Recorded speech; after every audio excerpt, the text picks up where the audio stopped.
Group 2లో 783 మందికి మీ అందరి సాక్షిగా నేను నియామక పత్రాలు ఇచ్చిన. మెడికల్ అండ్ హెల్త్ కావచ్చు, పోలీస్ డిపార్ట్మెంట్ కావచ్చు, టీచర్లు 60 రోజుల్లోనే 11,000 ఉద్యోగాలు నోటిఫికేషన్లు ఇచ్చి పరీక్ష ఫలితాలు ఇచ్చి నియామక పత్రాలు అందజేసిన. ఈరోజు స్పోర్ట్స్ యూనివర్సిటీ మీరు స్పోర్ట్స్ని కంప్లీట్ నిర్లక్ష్యం చేశారు, మూసేసారు. ఏందయ్యా కేటీఆర్ ఈ నగరానికి తీసుకొచ్చింది ఒక గొప్ప వరం అంటే గంజాయి, డ్రగ్స్. పండగ పూట కూడా దీపావళి పండుగ చుచ్చుబుడ్లు కాల్చుకోవాల్సిన దగ్గర గంజాయి దమ్ము కొట్టాలి, డ్రగ్స్ సేవించాలి.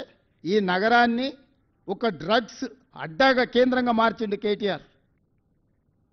నేను నిర్దిష్టమైన ఆరోపణ చేస్తున్నా.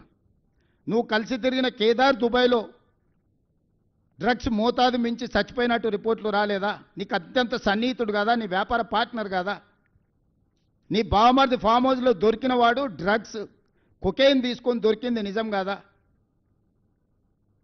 111 జీవోలో వయలేట్ చేసి వందలాది వేలాది ఎకరాలలో మీరు ఫామ్ హౌస్లు, మీరు మీ అనుచరులు ఫామ్ హౌస్లు కట్టుకొని నిబంధనలు తుంగలో దొక్కి హిమాయత్ సాగర్, ఉస్మాన్ సాగర్ని నిర్వీర్యం చేయాలనుకొని దాన్ని మూసేసి దాన్ని సర్వనాశనం చేయడానికి మీరు కంకణం కట్టుకుంటే పునరుద్ధరించడానికి ఈరోజు మేము ప్రయత్నం చేస్తున్నాం. గోదావరి జలాలు తీసుకొచ్చి ఈ నగరానికి ఏది మీరు ఇచ్చినా ఒక బహుమతి చెప్పండి, ప్రజలకు ప్రయోజనం చేకూర్చేది చెప్పండి, నిరుద్యోగ యువకులకు ఉద్యోగాలు ఉపాధి దొరికింది ఒక్కటి చెప్పండి. మీరు తెచ్చిన ప్రాజెక్ట్ ఏదైనా సింగిల్ ప్రాజెక్ట్ నేను చెప్పడం కాదు, మీరు ఆలోచన చేయండి. మేము 2014-14లో చేసిన అభివృద్ధిని 2014 నుంచి 2024 మధ్యలో వాళ్ళు చేసిన అభివృద్ధిని 10 సంవత్సరాలు మా పరిపాలన, 10 సంవత్సరాలు బీజేపీ బీఆర్ఎస్ పరిపాలన తీసుకోండి.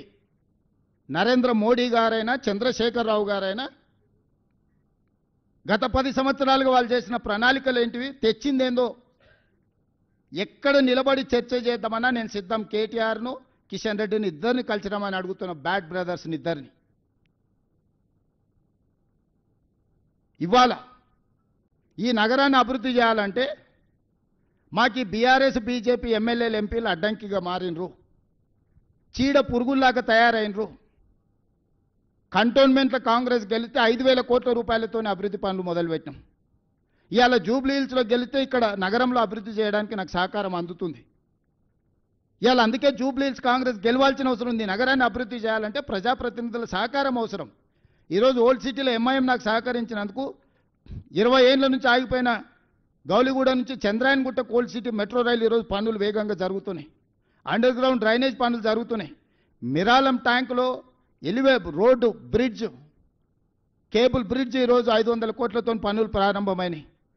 ఆరాంగఢ్ బ్రిడ్జ్ని కంప్లీట్ చేయగలిగిన నేను. ఓల్డ్ సిటీలో రోడ్ల విస్తరణ పనులు నేను పూర్తి చేయగలిగిన. దాదాపుగా 4-5 వేల కోట్ల రూపాయలు ఈ 2 ఏళ్లలో ఓల్డ్ సిటీ అభివృద్ధి పనుల కోసం నేను నిధులు మంజూరు చేసి నేనే స్వయంగా పర్యవేక్షించి క్షేత్రస్థాయిలో నేనే చేస్తున్నా. మరి బీజేపీ బీఆర్ఎస్ మాకు సహకరించి ఉంటే ఈ నగరం అభివృద్ధి జరుగుతుంది కదా. ఈరోజు నేను ఏం అడుగుతున్నా, ఒక ఓటు అడుగుతున్నా. ఈ ఓటు ద్వారా అభివృద్ధి చేసుకుందాం, మెట్రో విస్తరించుకుందాం, నగరానికి గోదావరి జలాలు తెచ్చుకుందాం, మూసీ నది ప్రక్షాళన చేసుకుందాం. కిషన్ రెడ్డి గారిని సూటిగా అడుగుతున్నా. అహ్మదాబాదులో ఒక నూతన నగరం నిర్మించుకున్నారు. అహ్మదాబాద్లో సబర్మతి రివర్ ఫ్రంట్ అని నదీ ప్రక్షాళన చేసుకున్నారు. ఉత్తరప్రదేశ్లో గంగా నది ప్రక్షాళన చేసుకొని 1,000 కోట్ల రూపాయలు కేంద్ర ప్రభుత్వం నిధులు ఇచ్చింది. ఈరోజు ఢిల్లీలో మీ ప్రభుత్వం యమునా నది ప్రక్షాళన చేస్తామని 1,000 కోట్ల రూపాయలు కేంద్ర ప్రభుత్వం నిధులు ఇస్తుంది. ఉత్తరప్రదేశ్కు నదీ ప్రక్షాళన జరగవచ్చు, ఢిల్లీలో నదీ ప్రక్షాళన జరగవచ్చు, గుజరాత్లో నదీ ప్రక్షాళన జరగవచ్చు. ఈ 3 రాష్ట్రాలు అభివృద్ధి చేసుకోవచ్చు. మరి మూసీ నది ప్రక్షాళన మనకొద్దా? ఎందుకు పగబట్టినావు కిషన్ రెడ్డి? ఎందుకు కేటీఆర్కు సహకరిస్తున్నావు? ఎందుకు కేటీఆర్కు లొంగిపోయినావు? కేటీఆర్ అనేవాడు ఒక విషపురుగు, విష సంస్కృతిని తీసుకొచ్చినాడు. గంజాయి డ్రగ్స్ను స్కూల్ పిల్లలకు కూడా స్కూళ్ళ ముందు గంజాయి చాక్లెట్లు స్కూల్ పిల్లలకు అమ్ముకునే పరిస్థితి తెలంగాణ రాష్ట్రంలో వచ్చింది. ఎయిర్పోర్ట్ పక్కనే, ఔటర్ రింగ్ రోడ్ పక్కనే డాక్టర్ ఆడపిల్లను అన్యాయంగా రేప్ మర్డర్, నిర్దాక్షిణ్యంగా రేప్ అండ్ మర్డర్. సింగరేణి కాలనీలో 6 సంవత్సరాల అమ్మాయిని గంజాయి మత్తులో చంపినరు. వాళ్ళ పరిపాలనలో ఇట్లాంటి దుర్మార్గాలు ఎన్ని జరిగినాయి? జవహర్ నగర్ ప్రాంతంలో ఎన్ని దారుణాలు జరిగినాయి? మేము వచ్చినాక శాంతి భద్రతలను పర్యవేక్షించి కఠినంగా వ్యవహరిస్తున్నాం. గ్రేటర్ హైదరాబాద్ పరిధిలో 695 చెరువులు ఉంటే 44 చెరువుల్లో 100% టీఆర్ఎస్ వాళ్ళు ఆక్రమించుకొని కప్పేసి కట్టేసి అమ్మేసుకున్నారు. 127 చెరువులు ఇవాళ పాక్షికంగా ఆక్రమించుకొని మొత్తాన్ని ఆక్రమించుకునే ప్రయత్నం చేస్తారు. ఇవాళ ఎందుకు హైడ్రా మీద విషం జమ్ముతుండ్రు? మీరు ఆక్రమించుకున్న చెరువులను కబ్జాలు ఇడిపిస్తున్నందుకే కదా.